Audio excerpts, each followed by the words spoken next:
Hello friends, मैं हूं आपकी फ्रेंड वर्षा। स्वागत है आपका मेरे चैनल कॉमर्स एमसीक्यूज़ में। इसमें हम कॉमर्स से रिलेटेड डिफरेंट एमसीक्यूज़ हैं उनके बारे में डिस्कस करेंगे। आप किसी भी एग्ज़ाम की तैयारी कर रहे हैं, कॉमर्स से रिलेटेड सारे एमसीक्यूज़ यहाँ पर आपको अवेलेबल होंगे। यहाँ पर हम कोशिश करेंगे कॉमर्स में से रिलेटेड जितने भी सब्जेक्ट्स हैं उन सब पर हम एमसीक्यूज़ आपको प्रोवाइड करें। तो चलिए फ्रेंड्स, वीडियो को स्टार्ट करते हैं। फर्स्ट क्वेश्चन है, निम्नलिखित में से कौन सा एक कार्य लेखांकन का नहीं है, यानी कि आपको बताना है इनमें से कौन सा फंक्शन जो है अकाउंटिंग का नहीं है। फर्स्ट, लाभ अधिकतमीकरण यानी कि प्रॉफिट मैक्सिमाइजेशन। वैधानिक आवश्यकताओं को पूरा करना जिसको बोलते हैं मीटिंग स्टैट्यूटरी रिक्वायरमेंट। हम मैंने हिंदी इंग्लिश दोनों में दिया है, ठीक है। व्यवसाय की संपत्तियों की रक्षा करना या फिर अभिलेखों को व्यवस्थित करना। तो अब आपको बताना है कि लेखांकन का क्या कार्य नहीं है। तो पहले तो आपको ये पता होगा कि लेखांकन क्या काम करता है। लेखांकन क्या करता है, जो भी हमारी लीगल रिक्वायरमेंट्स होती हैं उनको पूरा करता है। उनकी जो संपत्तियां होती हैं बिजनेस से रिलेटेड उनकी रक्षा करता है, यानी कि उनकी को सेफली रखता है, उनका रिकॉर्ड रखता है सारी चीज़ों का इजीली। और जो भी रिकॉर्ड के टाइम पर गलतियां हो जाती हैं, त्रुटियां जिसको हम एरर भी बोलते हैं, वो हो जाती हैं तो उनका पता लगाता है। और वो पता कहाँ से लगाएगा, वो लेजर की हेल्प से ट्रायल बैलेंस जिसको हम तलपट बोलते हैं वो बनाकर उसका पता लगाएगा कि कहाँ कहाँ पर एरर आ रही हैं, ठीक है। और लास्ट में यानी कि जो फाइनेंशियल ईयर एंड होगा, जो वित्तीय वर्ष हमारा खत्म होगा। देखिए फ्रेंड्स, मैं हिंदी इंग्लिश दोनों में यहाँ पे यूज कर रही हूँ क्योंकि दोनों ही तरह के हमारे स्टूडेंट होंगे, ठीक है। तो यहाँ पर क्या हुआ, जो कि हमारा फाइनल अकाउंट बनेंगे उसके उसके बेसिस पर जो फाइनेंशियल पोजीशन है वो पता करेगा। तो ये सारे कार्य हमारे लेखांकन यानी कि अकाउंटेंसी के होते हैं, अकाउंटिंग के होते हैं। जबकि यहाँ पे ये लाभ कमाना यानी कि प्रॉफिट मैक्सिमाइज करना लेखांकन का कार्य नहीं है। इसका काम है सिर्फ रिकॉर्ड करना, सही हो रहा है या नहीं ये पता लगाना, पोजीशन बताना सिर्फ, लेकिन लाभ को बढ़ाना इसका काम नहीं होता है। ये किसका काम होता है, ये होता है बिजनेस का। तो ऑप्शन ए यहाँ पे हमारा क्या हो जाएगा, राइट आंसर हो जाएगा। नेक्स्ट क्वेश्चन पे आते हैं। आधुनिक लेखांकन प्रणाली का जनक किसे माना जाता है, यानी कि कौन कंसिडर किया जाता है father of modern accounting system का। जे.आर. बॉटली बॉय, लुईस प्रथम को, लूकस पैसियोली को, या फिर फिलिप कॉटलर को। ये भी आपने बहुत बार पढ़ा होगा, बहुत बेसिक क्वेश्चन है और एग्जाम में बहुत पूछा जाता है। और अगर आपने इससे पहले मेरी और भी क्लासेस देखी हैं, बीकॉम की entrance exam, MCom entrance exam या फिर बीएड एंट्रेंस एग्जाम, उन सभी एग्जाम्स में मैंने आपको बताया है कि इस तरह के क्वेश्चंस हर एग्जाम में पूछे जाते हैं। कॉमर्स से रिलेटेड कोई भी एग्जाम हो, फिर चाहे किसी भी तरह का दे रहे हैं, ठीक है। तो देखिए यहाँ पे आ गया, इसका राइट आंसर होगा सी, लूकस पैसियोली। अब यहाँ पर आप इनकी कुछ चीजें और नोट कर लीजिए, जैसे कि लूकस पैसियोली जो है, इन्होंने 1494 में इटली के वेनिस नगर में, कितना 1494 में इटली के वेनिस इटली के वेनिस नगर में जो शहर है, सॉरी शहर में एक पुस्तक जो थी उसको प्रकाशित करा था, यानी कि एक बुक जो थी उसको लॉन्च किया था या फिर पब्लिश किया था। और उसका नाम क्या था, डी कंप्यूटरिस्टिक स्क्रिप्चरिस नामक पुस्तक थी, ठीक है। डी कंप्यूटरिस्ट एंड स्क्रिप्चरिस, इस तरह की एक बुक थी। उसको यहाँ पे इन्होंने इसको क्या किया था, पब्लिश किया था। ये बुक भी बहुत पूछी जाती है, ये किसकी है, तो याद रखिए लूकस पैसियोली की है। कि टाइम पीरियड क्या था, 1494 था। और आधुनिक लेखांकन यानी कि जो मॉडर्न अकाउंटिंग सिस्टम है उसके फादर कहे जाते हैं लूकस पैसियोली। बस इतना आप याद रखिए, ये एग्जाम में बहुत पूछे जाते हैं। नेक्स्ट आते हैं, institute of cost and work accountants of India का प्रधान कार्यालय कहाँ स्थित है, यानी कि जो हमारे कॉस्ट एंड वर्क अकाउंटेंट है उसका हेड ऑफिस आपको बताना है। दिल्ली, मुंबई, चेन्नई या कोलकाता। इसमें कोई समझाने वाली बात नहीं है, डायरेक्ट मैं आपको बता देती हूँ। इसका जो हेडक्वार्टर है वो हमारा कोलकाता में है। और देखिए इसकी इस्टेब्लिशमेंट देख लीजिए, इसका इस्टेब्लिशमेंट हुआ था 28 मई 1959 में इसका इस्टेब्लिशमेंट हुआ था, ठीक है। तो ऑप्शन डी यहाँ पे हमारा राइट आंसर है।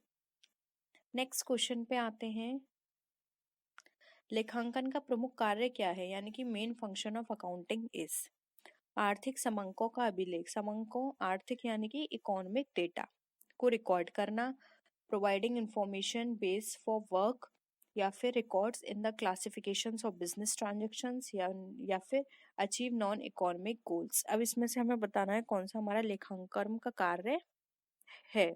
अब देखिए, लेखाकर्म जो होते हैं यानी कि जो हमारी अकाउंटिंग होती है उसका काम होता है जो कि हमारे बिजनेस से रिलेटेड लेन देन है उनको क्लासिफाई करना, उनको रिकॉर्ड करना, और जो भी पहले यानी कि कोई भी ऐसे लेखे हुए हैं जो कि पूरी तरह हो गए या फिर थोड़े हुए हैं लेकिन वो मॉनेटरी एस्पेक्ट में है, तो उनको लिखना, फर्दर उनको क्लासिफाई करना, जिस भी नेचर है उस नेचर के अकॉर्डिंग। बस एक शर्त क्या होती है कि वो मॉनेटरी एस्पेक्ट में होने चाहिए, वही ट्रांजेक्शन्स रिकॉर्ड होंगे। और कोई भी ट्रांजेक्शन नॉन इकोनॉमिक है या फिर उसमें नॉन मॉनेटरी है, किसी भी तरह का मॉनेटरी एस्पेक्ट नहीं है इंक्लूड, तो उसको इंक्लूड नहीं किया जाएगा। ये सब काम करना इसका काम होता है। तो देखिए यहाँ पर हमें बताना है प्रमुख कार्य। तो प्रमुख कार्य होता है रिकॉर्ड करना फिर उसको क्लासिफाई करना, ठीक है। तो ऑप्शन सी यहाँ पे राइट आंसर हो जाए, जबकि रिकॉर्ड करना इकोनॉमिक ये तो है लेकिन प्रमुख नहीं है। Providing information based for work ये भी इसका काम है लेकिन ये मेन नहीं है। गैर आर्थिक लक्ष्यों को प्राप्त करना, ये non achieve non economic goals ये भी हो सकता है। अब देखिए यहाँ पर लेकिन प्रमुख कार्य पूछा है तो प्रमुख कार्य में ये आएगा क्योंकि मेन इसका काम होता है जो भी ट्रांजेक्शन्स हो रहे हैं उनको रिकॉर्ड करना, और रिकॉर्ड किसके बेसिस पर करेंगे, क्लासिफिकेशन के बेसिस पर क्लासिफाई करेंगे उसको, ठीक है। तो ऑप्शन सी यहाँ पे हमारा राइट आंसर है। आई होप ये आपको क्वेश्चन क्लियर होगा। नेक्स्ट क्वेश्चन पे आते हैं, निम्नलिखित में से किस का उद्देश्य जिम्मा लेना है। जिम्मा का मतलब यहाँ पर है रेस्पॉन्सिबिलिटी। यहाँ पर देखिए ऑब्जेक्टिविटी ऑफ टास्क है, ये नहीं होगा, ये है which of the following is the response objective of responsibility, यानी कि जो रेस्पॉन्सिबिलिटी है उसका उद्देश्य क्या होता है, कौन उठाता है पूरी जिम्मेदारी। प्रमाणिकता यानी कि ऑथेंटिसिटी होना उसकी जिम्मेदारी होती है।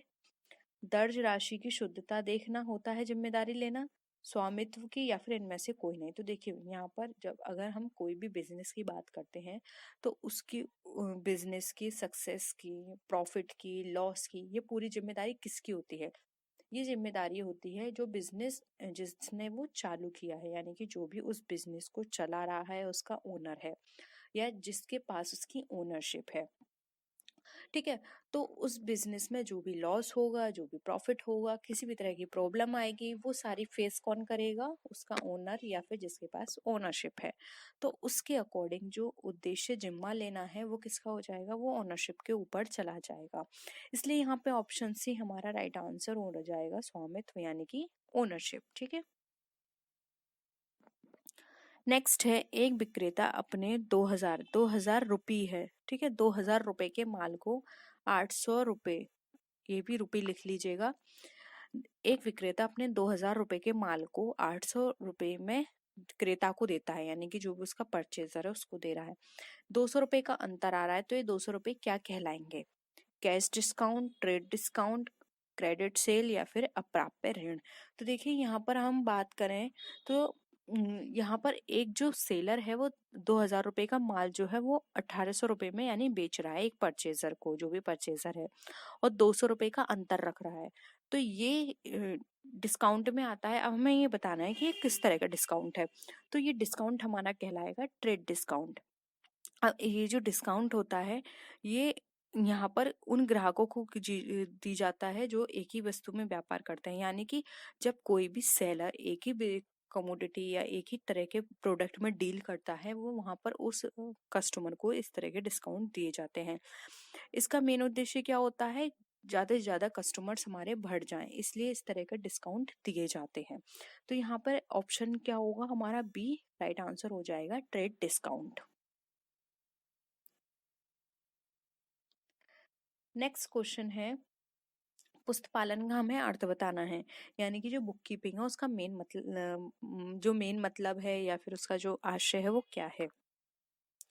प्रारंभिक पुस्तकों में लिखना, यानी कि जो हमारे स्टार्टिंग की जो बुक्स होती हैं जो जिनको हम जर्नल बोलते हैं उसमें रिकॉर्ड करना। लाभ हानि खाता तैयार करना, यानी कि प्रॉफिट एंड लॉस अकाउंट जो है उसको प्रिपेयर करना। प्रॉफिट शुद्ध लाभ की गणना करना, यानी कि जो नेट प्रॉफिट है उसको कैलकुलेट करना। साझेदारी संलेख लिखना, यानी कि पार्टनरशिप डीड को बनाना या उसमें रिकॉर्ड करना। हमें बुक कीपिंग का मतलब बताना है। तो देखिए आप नाम से ही समझिए, बुक कीपिंग यानी बुक के अंदर कुछ रखना। अब बुक के अंदर आप कोई चीज नहीं रखेंगे, बुक के अंदर क्या रख करेंगे आप, रिकॉर्ड रखेंगे, यानी कि उसको जो भी ट्रांजेक्शन हो रहे हैं उनको रिकॉर्ड करना बुक के अंदर, ठीक है, जिससे कि वो फ्यूचर के लिए सेफ रहें कि हमने इनके साथ ट्रांजेक्शन्स किए हैं, ये हमने माल बेचा है, हमारा इतने पास जो मनी है वो हमारे पास आई है। तो ये सारी चीजें रिकॉर्ड करना हमारा बुक कीपिंग कहलाता है। तो अब आप देख लीजिए ऑप्शंस इसके अकॉर्डिंग हमारे क्या होंगे। राइट आंसर होगा ऑप्शन नंबर ए, प्रारंभिक पुस्तकों में लिखना, क्योंकि जब हम बुक कीपिंग की बात करें तो यहाँ पे प्रॉफिट एंड लॉस का कोई मतलब नहीं है, नेट प्रॉफिट हम कैलकुलेट नहीं कर रहे हैं, और ना ही पार्टनरशिप डेट से यहाँ कोई मतलब है। तो ऑप्शन ए हमारा यहाँ पे राइट आंसर हो जाएगा। नेक्स्ट आते हैं, व्यापार के स्वामी द्वारा व्यापार में लगाया गया धन क्या कहलाता है, यानी कि कोई पर्सन है जिस भी चीज में इन्वेस्ट बिजनेस करता है उसमें वो कोई भी फंड लगाता है या हम कहें कुछ फाइनेंस करता है तो वो इन्वेस्ट करता है, उसको क्या बोलते हैं, पूंजी, माल, संपत्ति, भवन। तो देखिए कोई भी पर्सन अपने जो भी बिजनेस कर रहा है उसमें वो कोई धन लगा रहा है जिसको हम बोलते हैं मनी या फिर फाइनेंस या इन्वेस्ट कर रहा है, उसको बोला जाता है यहाँ पर पूंजी, ठीक है। तो ऑप्शन ए राइट आंसर है। अब माल की बात करें तो माल अब हमारे पास कोई भी व्यक्ति है, ठीक है, या फिर आप कुछ हाउस लेडी को ले लीजिए एग्जाम्पल में। अब वो कोई भी जो जैसा कि आप देखते हैं कि हमारा यहाँ पे फेस्टिवल क्या है, दिवाली का, इस टाइम हम सफाई करते हैं, तो जैसे न्यूज़पेपर या फिर और भी कुछ ऐसे प्रोडक्ट निकलते हैं जिसको हम क्या करते हैं, बेच देते हैं, ठीक है, किसी को सेकंड हैंड। तो वो डेली का काम नहीं है, वो कभी कभी घर से कोई भी प्रोडक्ट ऐसे यूजलेस निकलता है जिसको हम देते हैं, जैसे न्यूज़पेपर हो गए हमारे, कोई भी खाली हमारे प्लास्टिक की बॉटल्स हो गई, इस तरह के प्रोडक्ट हम देते हैं। तो ये उसका डेली का काम नहीं है, वो कभी कभी ये काम करती है। जबकि एक बिजनेसमैन क्या होता है, एक प्रोडक्ट में, एक तरह के नेचर के प्रोडक्ट में वो डेली डील करता है। तो जिस प्रोडक्ट में वो डील करता है वो उस व्यक्ति के लिए क्या कहलाता है, माल। इसलिए हम बोलते हैं कि कोई भी व्यवसायी किसी भी किसी भी वस्तु में डील कर रहा है डे टू डे बेसिस पर, तो वो वस्तु उसके लिए क्या कहलाती है, माल। संपत्ति आप समझते ही हैं और भवन भी आप समझते हैं, ठीक है। तो यहाँ पे ऑप्शन ए हमारा राइट आंसर हो जाएगा, पूंजी। नेक्स्ट क्वेश्चन पे आते हैं, निम्नलिखित में से कौन सा सही नहीं है, हमें ये बताना है। वस्तु एवं सेवाओं को बेचने से प्राप्त धनराशि को आगम कहते हैं, यानी कि कोई भी वस्तु सेवा को बेच दिया उससे जो पैसे मिले उसको आगम यानी कि आय कहेंगे। स्वामी द्वारा व्यापार में लगाया धन पूंजी कहलाता है, क्या ये सही है, इसमें आपको नहीं बताना है, ठीक है। एक ही प्रकृति के लेन देनों को एक ही स्थान पर एकत्रित करने को अभिलेखन कहते हैं, या फिर संपत्ति या माइनस बाहरी दायित्व इक्वल टू पूंजी होता है। अब इसमें आपको बताना है कौन सा सही नहीं है, ठीक है। तो देखिए यहाँ पर अगर हम बात करें स्टार्टिंग से, तो वस्तु फर्स्ट हम देख लेते हैं, वस्तु एवं सेवाओं को बेचने से प्राप्त धनराशि को आगम कहते हैं, तो ये बिल्कुल सही है। हम कोई भी वस्तु बेचते हैं या फिर उसके बदले में हम कोई भी किसी को अपनी सर्विस दे रहे हैं और उसके बदले में, सर्विस देने के बदले में हम उससे कुछ मनी ले रहे हैं, तो हमारे लिए आय है, तो ये फर्स्ट तो हमारा करेक्ट है। सेकेंड है, स्वामी द्वारा व्यापार में लगाया धन पूंजी कहलाता है, ये मैंने अभी आपको बताया था, तो ये भी हमारा करेक्ट है। थर्ड को अभी हम देखते हैं, पहला लास्ट देख लेते हैं। तो देखिए संपत्ति में जब हम बाहरी दायित्व यानी कि एक्सटर्नल जो भी हमारी लायबिलिटीज हैं वो हम माइनस करेंगे तो हमारा पूंजी निकलेगा, यस ये भी करेक्ट है। तो यानी कि गलत क्या हो जाएगा हमारा, ये एक ही प्रकृति के लेन देन को एक ही स्थान पे एकत्रित करने को अभिलेखन नहीं कहते, उसको क्या कहते हैं, खाता बही। खाता बही में हम एक ही प्रकृति के लेन देन को एक ही जगह इकट्ठा रखते हैं, जिसको हम लेजर भी बोलते हैं, ठीक है। तो ऑप्शन सी क्या हो जाएगा, यहाँ पे हमारा राइट आंसर हो जाएगा। नेक्स्ट क्वेश्चन है, व्यावसायिक व्यवहारों के परिणाम स्वरूप मालिक की पूंजी में जिन मदों की वृद्धि होती है वह कहलाती है, यानी कि कोई भी ऐसे आइटम्स है उनकी वो इंक्रीज हो रहे हैं ओनर्स की कैपिटल में जब वो बिजनेस डील करता है, तो उसको हम क्या कहते हैं, वह आय, आहरण, पूंजी, ठीक है। तो देखिए, अगर कोई भी पर्सन किसी भी प्रोडक्ट में डील कर रहा है और वहां पे उसके जो ओनर की कैपिटल है उसमें इंक्रीमेंट हो रहा है, तो वो हम कहलाते हैं यहाँ पर हमारी आय। क्योंकि देखिए, अगर जो आय होती है सिर्फ उसी को हम कैपिटल के अंदर क्या करते हैं, इंक्लूड करते हैं, यानी कि उसको ऐड करते हैं, जबकि हमारी जो व्यय होते हैं उसमें क्या हो जाता है, हमारे लेस हो जाते हैं, आहरण भी लेस हो जाते हैं, और पूंजी तो हम कर ही नहीं सकते, क्योंकि पूंजी में पूंजी कैसे इंक्लूड करेंगे जिससे हमारी पूंजी इंक्रीज हो। ठीक है, तो यहाँ पे ये कट गया, ये कट गया, ये कट गया, तो ऑप्शन बी यहाँ पे हमारा राइट आंसर हो जाएगा आय। नेक्स्ट क्वेश्चन है, निम्नलिखित में से कौन सूचनाओं की प्रक्रिया के रूप में लेखांकन का अंतिम चरण है। यानी कि हमें इसमें से ये बताना है कि जब भी हम अकाउंटिंग करते हैं तो उसमें जो लास्ट स्टेप या फिर फाइनल स्टेप जो होता है वो कौन सा होता है। सूचनाओं का विश्लेषण एंड निर्वचन, यानी कि एनालाइज एंड इंटरप्रिटेशन करना, कम्युनिकेशन करना, रिकॉर्डिंग करना in the books of account, या फिर preparation of summary in the form of financial statement. तो देखिए, इसमें आप स्टार्टिंग में देखिए, फर्स्ट हम क्या करेंगे, फर्स्ट स्टेप क्या होगा, लेन देन करना। सेकंड स्टेप क्या होगा, जर्नल में रिकॉर्ड करना। थर्ड क्या होगा, लेजर आ जाएगा। फोर्थ क्या होगा, हम बैलेंस निकालेंगे। फिफ्थ क्या होगा, ट्रायल बैलेंस बनाएंगे। अब यहाँ पे 6 में आपको यहाँ बता देती हूँ, 6 पॉइंट क्या होगा, ट्रायल बैलेंस के बाद क्या आता है, P&L एंड वो ट्रेडिंग एंड P&L अकाउंट बनाएंगे। ठीक है, 7 क्या होगा, 7 फाइनल अकाउंट बनाएंगे। फाइनल अकाउंट के बाद क्या बनाएंगे, फाइनल अकाउंट के बाद आएंगे हम P&L एप्रोप्रिएशन अकाउंट। फिर इसके बाद क्या करेंगे, जो भी हमारी सूचनाएं निकली हैं, जो भी हमें इंफॉर्मेशन मिली है, उससे हम एनालिसिस एंड इंटरप्रिटेशन करेंगे। उसके बाद जो भी इंफॉर्मेशन एनालिसिस इंटरप्रिटेशन से आएगी उसको हम फर्दर कम्युनिकेट करेंगे, और इसके बाद क्या होगा, फाइनल रिजल्ट निकालेंगे। ठीक है, तो यहाँ पर इसके अकॉर्डिंग हमारा जो राइट आंसर होगा वो होगा यहाँ पे ऑप्शन नंबर, सूचनाओं की प्रक्रिया के आधार पर देखें तो देखिए इसमें राइट जो आंसर होगा वो होगा ऑप्शन नंबर 2, जो कि हमारा सूचनाओं का संप्रेषण करना, ये हमारा फाइनल आंसर होगा।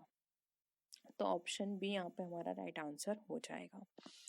तो देखिए, अभी एक और क्वेश्चन रह गया। ठीक है, ये हमारा लास्ट क्वेश्चन है, चार्टर्ड अकाउंटेंट होते हैं।